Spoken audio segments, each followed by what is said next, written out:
the river, the beautiful river. Gather with the sands of the river that flows by the throne of God.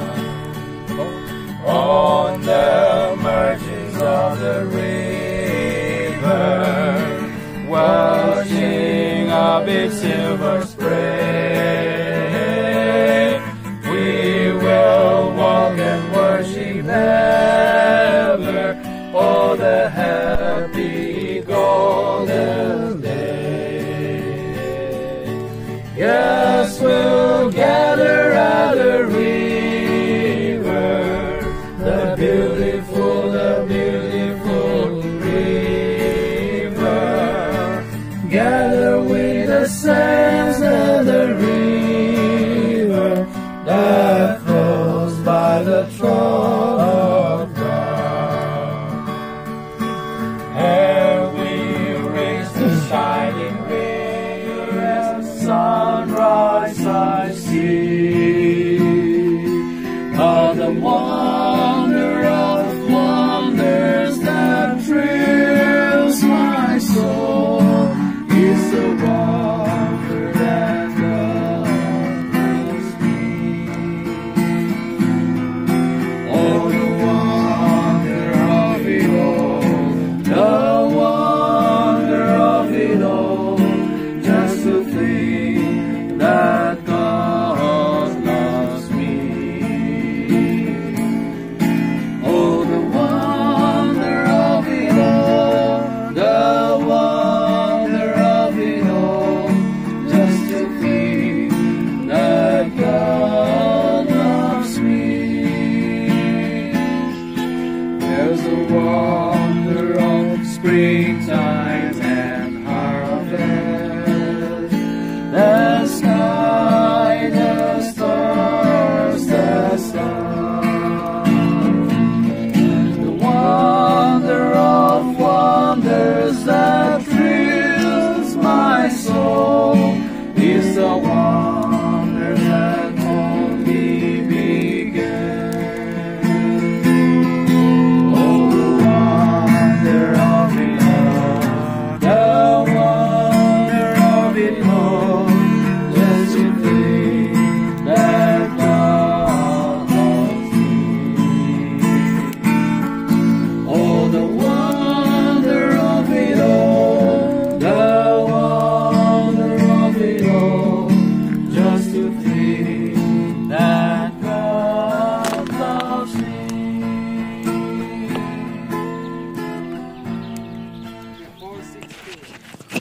Khale pathian zalin tu ni hin hatlem chang ki mukit thein ke hojong North Circle Evangelist Pastor hojo se retreat program khala ichen gamla ka ki campingun anomin pathian zalin hoile gu hojong esho bo imam lo iti chon angol tauna nampia ding igam sunga ding chule hobung sunga ding in hitin phat ka mangun phat gum kum la evangelist pu Henry ama to ka mun to ki den tunia he ga se khom hon ning ka ti hen mi tam ta in pakai Jesu Christa mi thiang ki len rapcha lo mentin rapcha la chu mi thiang jo se ki la to mentin rapcha a kal to lo ho adingin chan sum na lai ding he ti ho mi ki hil na hin na cha chu Daniel hafta bang khai kum khat ya kum sagi na la ho chu ki mangding kum thom le ki kim cham na kum thom le kim chu bolgen theina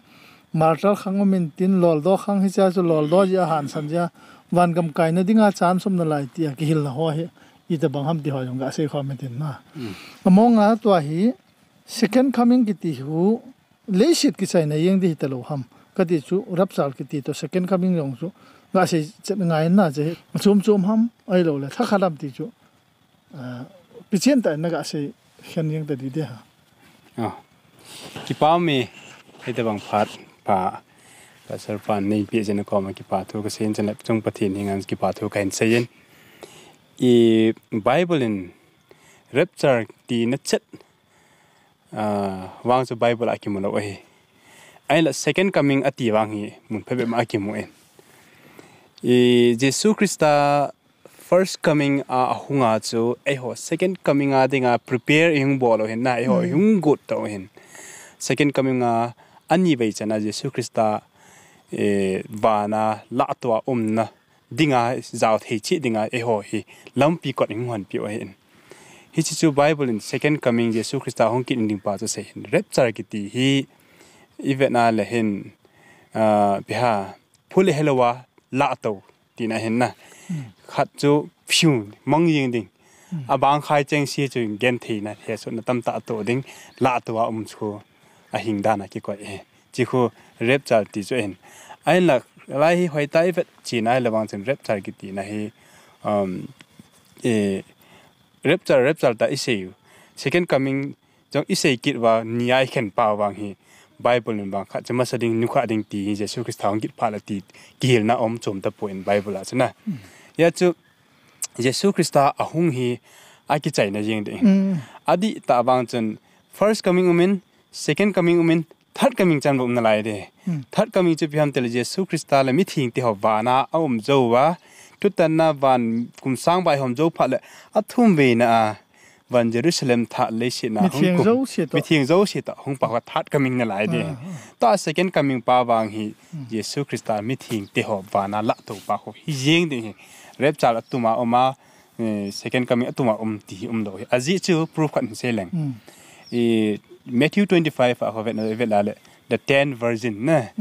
nga thing thulem asein na hi cha ho event na le Jesus Christ an to cut the story so fem thulem ko chomnam ta ga le ading le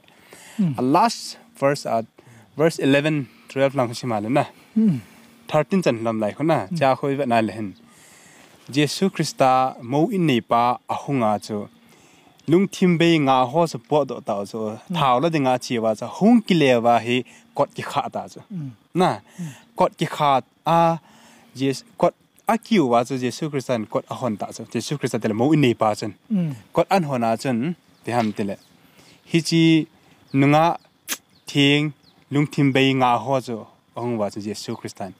nang ho ai mati chen ka he pha po we atia po do tan ta reject abo so hi chi khu cha kho chi thulem khu bidinga ki sem tele Jesus Christ hong ki ting chan chin thu wan kam thu dol thu ki se na hin ya chu Jesus Christ second coming ahunga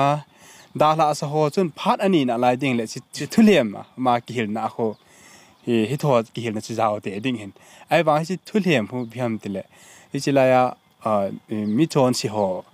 hin phat second chance ani ta lo dan chala hil chin na hoi ta ki moi amonga rapture laga ti waile rapture hin aken tel khat hi ki hil na di lo Bible to ki kal sam pi omin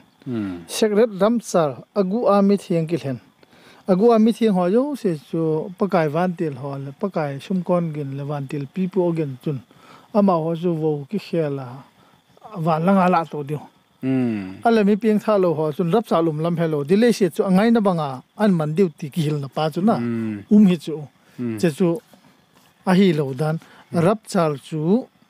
second coming itidiu mi thieng ki len rap chal iti ho yo se tha khat a hin rap chala mi thieng ho yo se ala to ting le la to lo wa ho itidiam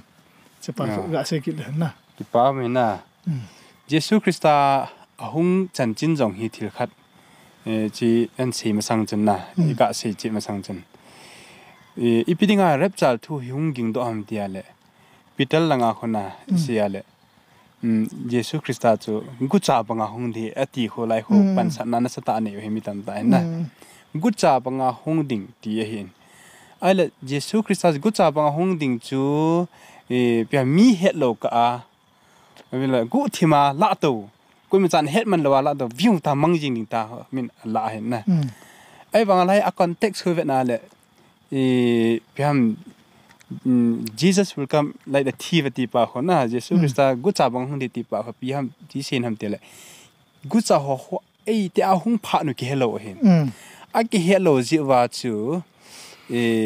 phá chín kỳ ging win be ready constantly na amda Jesu chu gucha banga hong de Halloween pakai ni khu chu gucha banga hong lung phut thei ti na he ki pa me si chu hi ya chu Jesu Christa a hong ding chung chang jong hi na le Revelation chapter 1 bung khat chang segilang khona chang ko chang silang ba na le mit jau sinamo de tin lai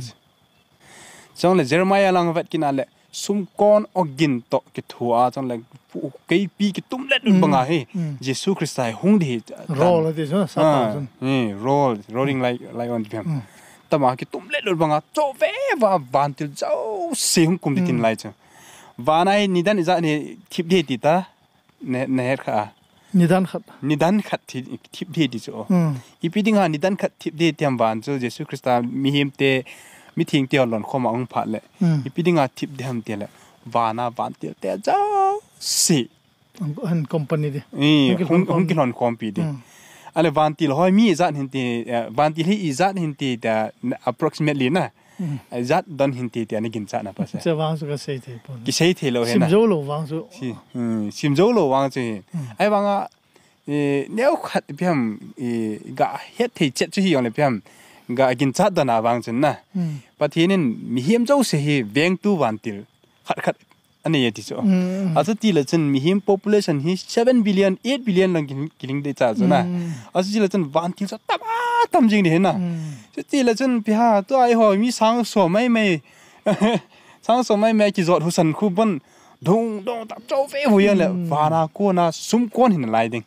na sum kon hin lai ding van til people again sum kon again cho fe wa na pa na hung pha le khon ki ko thoma ti sa Thessalonica khon asi so iti ke thonga iti gin ngi ding hitam a gin ki thong ni hitam na secret a hi lo dan chala jemu chi the so ti pya hung ding a hi lo dan chana cho fe wa hung jing ding je pha la chen a hu san chana a hu san chen ha na ho zo si so da ho ying zo awa chu na kai thau de na kai thau yin so hi chlai ta a zo an hin the do da ha cheng ding na ti pa cha pa thiên Jesu Christa va chana kholi dis sa so tiding hi dis so nei dal khomen thik nei dal khoming tiding ho chu mi chon si van ga ma la ding a thing zo lo ho na am ho chu ja chu aba chana kholi ding that coming part la ma chu Matthew in ama ho jan op ki chup de ti dis da ke sading hi che ki se le evangelist khadin itin se dan hoi ka sama ma yang pakai ni khu hung hlula sum kon gin to van til pi pu ogen to pathin ki ko thom adi chun Thessalonica bung kha cha so le gup som sagin ase ya phale to na se bang chun Jeremiah bung som ni langa chang som thoman se ki tin hi chela ya ki ko thom ati pa ho sa pa wa chun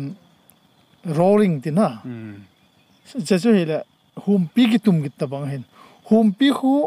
jangala gamla so hung ha ma hele sadang lo si so ki chana ki thingen pail ano te chun a pi o hi chun a ki pa ma ki pa ki ni dis chata bang chata so hi chak ki ko thom hu pathen mi te dinga chu ki pa thom pail la pathen hello pathen thu ba chon lo te dinga chu gim de ki sa do mi de dan chu na ale mi thiang ho jo si chu thana ana thi ho jong Christa jala ana thi ho chu hung thoma san te no de chu thokin ma sa ta chu thokin ma sa tho anu no hi resurrection de da thokin na hel hang pi thokin na hai mi thiang te thokin na min mi chon se te thokin na min thokin ma sa chu mi thiang te thokin na hi ja chu thokin na ma sa te lo chu nun nom la thiang hi ve i je nam te le thi ni na na chunga tha nei lo de tai ti chu a chu ti le mi thiang ho chu hung tho ding adam na lai ho vo ki khial ling ama ho chu van tilin van lai zo la meiloma apui to ding Christalam to ding ti le ana thoma sa ho chu van langa van tilin apui to di ti chu ki chen ta na alle dal ha ho chu a chi di ti chu na Jesu Jeremiah to ana sei banga chu Jeremiah bung som ni le nga chang som thum le ni tio si mai le hi cheni khwa pa kain a tha le sit mi him te mi chon so atam di dan chu e banglewa tol hanga e banga ki zam ding he a chom khom dingom pon adin he Jeremiah mong gup sang som ni som ni le ma si mai le hi che le se chu ka ve in ven a se le hom mai hin chung leng wa sa ho om gam ta pon copy hoi zo se chu a chim gam dan ti chu a chu ti chu le se da a kidalha ding chu mi hem chu hi jong le itidiu tin ha chu na ale hi che la ya chu le se da chu ko ta di thu phon bung som ni changa khun Satan chu kum sang hat ki han de ti chu to himai lo di ham ding he thu phon lang kho bat le ki chi thana ki mention na ki min pha hin hi chilaya mi thing te ho bana la to ba ma kum sang vai hom pha cheleson even na le meeting pol chen hu hinga pathin mi te chen van til kilo ho thu chung itan di hetin lai hen van til eng si ho na thu jang kitan lai di di so witness to ding hi so ya chu hi slide ta la sen mi chon si ho koya bona thi so di he di so thi so ding si pha la chen setan hin komang be na chi na ki hen ta bang di so pi nam ti le koi ma lep di mu ta lo koi ma pan pi ding me ta lo he di so slide ta ya chu amma achang cha hi chi le shin mu thim ga mai thim thang khalai ma hi di kum sa kha sung si di ke thimi to na se chu am dan chu bible khun van ti long en satan chu hat ko la he no wa ko hu mong be cha chot lu to sin ti hu ata ta chu wel ta bang a he o ma chot lu thelovin satan in a hep ding mi hi ho chu koi mam ta lo a thi ho chu la kai tho the ta lo adam na lai pa kai van til hor alon homa wa langa pui ho la ganung la the ta lo ama la le sit art ti lo wa planet chu ma a che ding pathin na phal pi lo le sit da chu a ki hem ti dai ta chu la na a hi ya chu ki he na koi ma chang lep di nei ta lo koi ma pan pi ding ta lo hi cha chu kum sa khat sung si chu lep di nei le la komang be di so na ya chu pan pi ding lo hel ta chu ding he di so ale kum sa khat hung ki sai le ipi ki ta de la ki pa me kum sang khat chu ahung ki chai ting le revelation som ni lang che vet na le van Jerusalem tha chuna ahung kumlan ati so sana khopi so ahung kumlan leisit olive mola na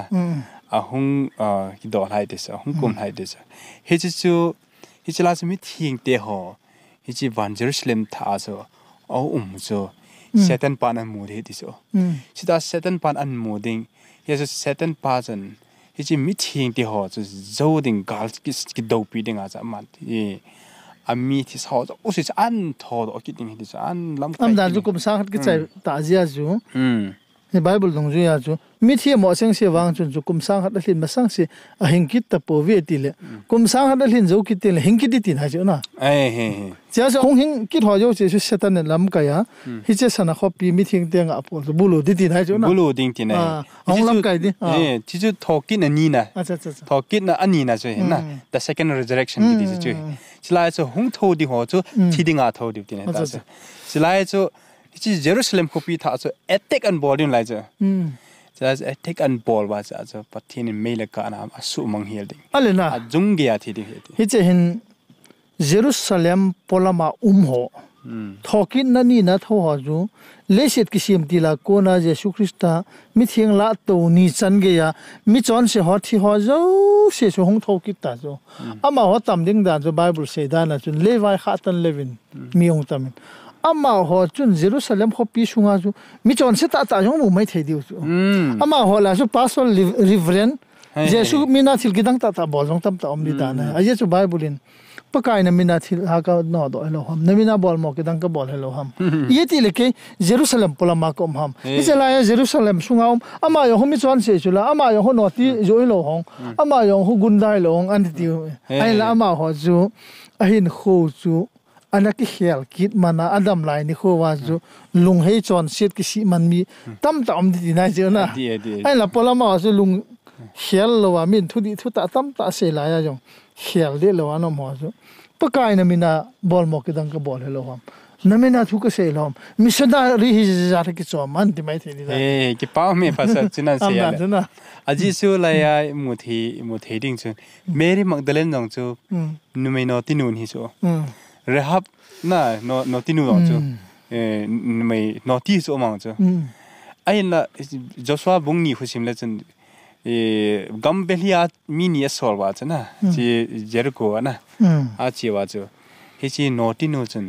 ji gambeli te ni chan ni siala ani vena attack bo na sama chu hu a hing hoi so na ta ba cha pathin mi khat nga pathin lungsin na chang chu chu ti le chen ba na he no ti jong jaw ding jukham aro le drug tam ta bol ho mi chon se ta ja ki mu di ai ba se ho chu a thi ma sang na tu tan sang ma he ki hiel na ni nei sa ai ko chu ki hiel man ani ki hiel man amo ki si amo ki hiel na chu ani mu lo tam ta nge di se ji a chu amo hin thang thip na ne eng sin a ta chu pham eng khan a chu pathin ko ma complain abol go di chu ai na pathin tu tan chu mon he thim ji lo mi fa screen len ta ki ta banga khoi ta an so na sam le habun na chon se naw chu namma sangowa kilang ta ka vet sa de nei vi ti chu na hi cha ta banga chu pathin vai hom da hong kilang tan mi zo se chun avet dai la ama chon chan ama adinga pathin phat pha pi la ya evangelist pastor hon avil jingowa le khabu hoi ta pi la ya jong don se lo na palmin pathin thu se pi la ya jong ngadeng dung mi ho chun che pha da chu pakai athi dinga lom ka hi ke ma he chon se ka hi nang hi ta bang phat pha nei pi la ya pakai na nung ka zui lo pakai thi dinga lom ka tia mitinin dil suwa aleya ki phona athi dinga lom ka ti chu ke de nge pakai na vai hom na di ti chu ding yeng chu le am dan chu pathin lal to na jesu christa lal to na chu hung ki to a the white throne judgment ti pa se ji pa hona ding chu le mi chon se ho zo se chu setan jun ki pum khada bulun gut dan chu jerusalem chu che phara chu van til de ho chun get ho khaw wa van langa ko na chu me chu go ju banga hong ju ding dan chu ama ho chu kali su ke de ti chu isa na ka diam wang chu ke pun tu pun bu wang chun ama ho a chon set dung zu yo go na ki pe dai ti ja chu ai je ka se ji phale mi loi khadin mi chon se wa jo se chu me di la le lu jing di tin me di la le lu jing chu hi thona pin hi jong le aka li di loi mata ka li di loi ge thima ka ding loi jong chu thau ding in gin cha men ken ka se jin na adof hillal to ai lo le osama bin laden to mahatma gandhi ju van gam kai lo che din ga ngai tu tale mahatma gandhi chun jesu okipoma pin thana anei lo thu hin chon se lo pi hin lesit mi te mu ajong al hiller kiti hoto ki bangen ki gosta le thelo di chu pasien vai hom na di lo di ta jo man magen ni chu kum khat kal le hiller chu kum som be ka ngai chu am da ka ti na pa me aji chu bible in na to ga na according to your reward according to your work did na na to dung chu ya to man ki pid he ti na athil pha bol chunga jong chu thil pha bol man lal lu khu ki biding na a ha to ho chen lal lu khu hoi deu de ti tel na ta ma chu thil si bol jong ki ti chu bong gu le anjang le ya anjang gu chu kesu gu cha jong le tu tan dan chi ki liu di dan chen na chom ni so mi lo wa an rang ki po khat to loi gu chu chini sa kha khan chon ki ti yang le thelo chu ai lo le sang som nga na liu de ki ti yang le thelo chu a chon se dung ju chu ngai sa na ale na mi chon se wa jo si chu wan la nga mei hung ke chu a tha gam ta chu a chu ti le setan jong thi ding da nam mi chon se wa jo si chu thi ding da na ale tu lai ai hon mi chon se wa chu me na ka yang thi thelo ding ti i gel hu i ta bangam i se dan to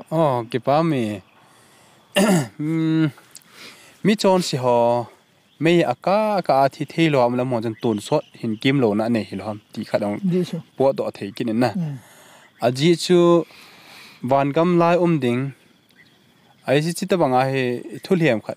bible ani ki se ho lazal mi haw sa pa le lazal chung chang ki se ho pan chan tam ta ni ji bin na eri chen lazal chu leishin avaya vai cha gen the ta hen mi haw sa pa chen om sa ta om hen a hen la wa hung thi chom nang se la hung thi hon tan ba na anion chion ta hen ha pa chu mi haw sa pa chu me di la chi tan lazal chu วันกำลุตันนะเห็นจนมีเอาสปาจูกับยังเปียงจริงกี่ทีคือแบบนั้นเลยไอ้จิฮูไม่ดีลดิ่งไม่ดีลดิ่งดันเสนันตั้มตันในมังสจีวินกี่จัดจีนปะเทียนโฮดิ้งดานินสารมันอีบอลต่อจีวินนะปะเทียนนี่โฮดิ้งอารมณ์โฮตาให้ดันจังเลยอโลปีอามาเพียงโลปีปะเทียนเสียมตู้ที่จะโฮดิ้งปาตลอดกี่จัดจะไม่ดีลกี่จัดนะจะปะเทียนโฮโกกิตัมตานที่จะให้อามองมังลาซัลโซลายวันก็มั่มตามีเอาสปาสลายไม่ดีละกะจิงเปียงจิงกางไงตัวละจันมีเอาสปาจังฉันตัวชอบเห็นเกมโลนะนี่ตละฮัมอาศัยจังเลยที่จู่ตาดิ้งไอเฮียเลยน่าสิทุเรียนให้ตาดิ้งไอบังเลยวันกำจันนุบตลอดดิ้งไอยิ่งจู่มีกาวกินกิจจะยิงนี่จันนะอิสุปียิ่งจะวันกำไก่ลูกหัวจงกอดดามนาวสกิมุมยังเลยวันกำจันนุมตลอดดิ้งนุมตลอดดิ้งวันกำนุมตลอดดิ้งไอ้นั่นสลายปัญหาหนักกินนี่ทูฮีเพียงแต่ละทุเรียนเสียในบ่เป็นนะมีใบใจยังวันกำลุดเฮดิ้งตีนเห็นนะยิ่งช่วงมีตามตาสลายเฮบรูจิวส์เดชนะตาสันดานบาจ้ะฮิจีมีใบใจให้ประเทศนั้นลุงเสียเหล่าเห็นมีเฮาสให้ประเทศนั้นลุงเสียนะยิ่งจะประเทศทูนุ่งว่าประเทศที่ผมวางบอดแล้วประเทศประเทศว่าเฮาสาเหตุอะไรอุศอันนั้นมีใบใจบางจ้ะประเทศทูนุ่งเราจะว่าใบใจเหตุนั้นเราจะเป็นอันนั้นเยซูคริสต์จะให้อาหิลจิตนะเห็นนะยิ่งจะเห็นยาจูอิจฉาไม่ดีลกิตีจงฮีแบบนั้นละฉันเอาลุงยงที่เทโลมิเทโลตีโคเกเฮนกิตีขัดนะเอาเหมือนเช่นที่เนียนโบนาเยรูซาเล็มมันขัดเหมือนเช่นที่เทโลก้าใจตัวก็ที่เทโลที่เห็นนะไอ้ที่มิเทโลเห็นเช่นว่าลุงจงไอ้ที่เนียนโบนาคุกิเสนาฮัมติจังกันไล่นะไม่ดีลเสนาไม่ดีลเสนาฮิโลวินนะไอ้ที่เขาอาเสนาจ่อเฮอาหินไม่ดีลบางจูปะเทียนินมิจอนเชียวอากอดดิงและอากาศวามจิงดิอายุจะเฮมาลกีบุงลีจางเงียปนาเชมาเลชันอาจุงเกียกะเรดิจะจุงดิปีเสนามเตลเซตันลูซิฟัลปาอบูลปีปามาหอกาวามนาวุจูนักยังผานักจดผาดิวเฮตินอะไรจดผาดินอะไรนะฮิจิไม่ดีลกิติยองฮีชดมเลกอมราตองกิติเอกเห็นนะชดมเลกอมราตัวนี้อมนาลายมตลอดเห็นนะฮิตบังอาจจะอากาศวามโจจังเลยชดมเลกอมรากาบามบังอาเลสิตองกิกวามดิ้งอันนู้นกินงพาตลอดดิ้งอดีเอ็นยาจูไม่ดีลกิติบางโจมีหิมจะกาวามดิ้งดีๆนะคำดันจะมีหิมจะเสียจวนกาวามดิ้งเลเสียจวนท่ากิเสียมดิ้งอัตุนสอดละทีน้ำตลอดดิ้งกาน้ำตลอดดิ้งปูลโดมน้ำตลอดดิ้งเซตันหงาหงเทปซัดไว้กิดดิวตีน้ำตลอดว่าฮิจลายาจูคริสตาจูตัวอัตุนสอดไอเสียนเดียวฮิจลายจูวันกับอิติวตุนสอดกัมเลยท่าเลวันท่าอิติวเปล่าฮิจลายแต่จะกินแบบนาวเห็นนะจะไรอาศัยนักการเสียน้ำจะภาษาไอ้ห่อฮิปทีนินอีเจนนั่นดึงมุนตาอินิเซียมตัวนั่นโลจุเอเดนโฮนเลยสิโลดิ้งเลยสินาเจนดิ้งกับปทีนิเซียมินอันละปทีนโตกวนปาจะเซตันินอาหงสูสิตตาจีเซนตัวอาฮีเอพิฮัมจอนสิอันนี้ละเขาเห็นอาเห็นเยซูคริสต์อันนี้เวจันอาหงว่านี่กุมสร้างเลี้ยงไว้กุมสร้างเลี้ยงกำไว้ผมนั่นจะกิจใจเตียงอะไรเลยสิฮีอินฮีซิมพันธุ์ที่พันธุ์รีโนเวชั่นกี่บัวละกิสุสิเดียบันกิสัทธาสุนะอิตบังอะไรสิเจ้าเสไม่เล็กนะกะใจมิจอนเชียวนะกะวามาอบันอัฐาเจรันซิมดิ้งเจริญสัตตุนสดนะอิเจนดิ้งมุนเลยสิเอเดนิกไลฟ์นะอินในกิดดิ้งเอเดนหินโคจูเอเดนหัวนาหินโคจูอินมันกิดดิ้งที่จุดปัทยินพลันตัวกวนมีเฮียมเตยอยู่ในดิ้งเอเดนท่าที่พอสิขนาดกำลมเอเดนท่าเดียวอิสราเอลมันจะหุ่งเสียดิ่งประเทศนินประเทศนโบนลังอเวหอโจเสียเกณฑ์ยองพาดก็หอมทอยยินเสียหิงเลี้ยเสียเราตั้มตาวมินตินจะหอจุคอมเมนต์ยองกิจตัวตินอาบันกิติงเลยฮิจะคอมเมนต์ลงจุยองจุนนั่นเสียหอมกิติเวนโบนุนประเทศนโบตาวเป็นกันกี่ไป Great is thy faithfulness, great is thy faithfulness, morning by morning new mercies I see. All I have needed thy hand hath provided.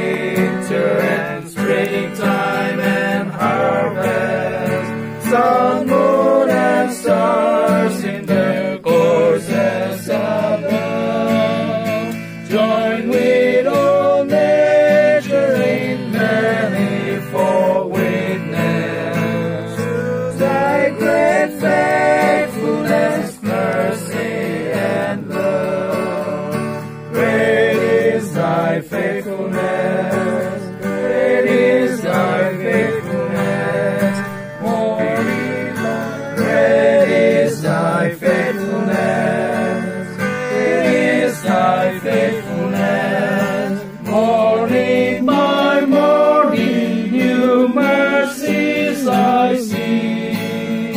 All I have needed, thy hand hath provided. Great is thy faithfulness, Lord, unto me. Summer and winter and springtime and harvest, sun, moon, and stars in their courses above, join with all nature in manifold witness thy great faithfulness, mercy, and love. Great is thy faithfulness, great is thy faithfulness, morning by morning.